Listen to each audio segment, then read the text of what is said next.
here we are going to learn is like if we have created one method, and when that method executed, we want to get some value from here or get something from that method, and we want to save that thing into some additional value. How we can do that? Mainly that thing we are going to learn. Make sense? Online guys, in this method. So I am just copying this method down. So, and I'm commenting up to here. Okay.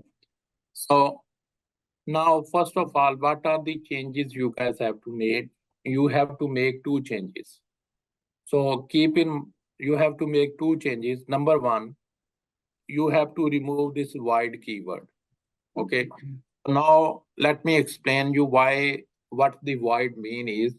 Void mean is this method is not returning you any value.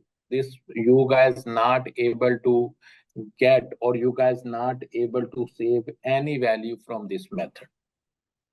Wherever you guys see the keyword void, VOID, like almost for every method we are using this void keyword, right?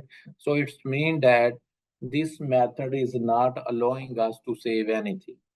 When you guys run anything, it will run your code, everything is good to go. But if you want to go with this format and you guys have to save something from this method, no. It's mean that this method is not allows you to save anything, first of all. That is the void means. Clear? Okay. Now, if you guys have to save something, so you have to change this void. I'm going to delete this void.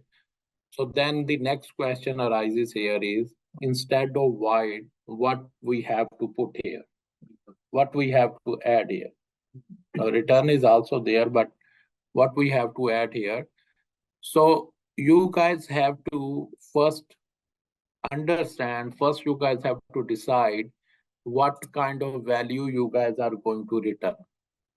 What kind of value you guys want to save from this method? What is the data type of that value?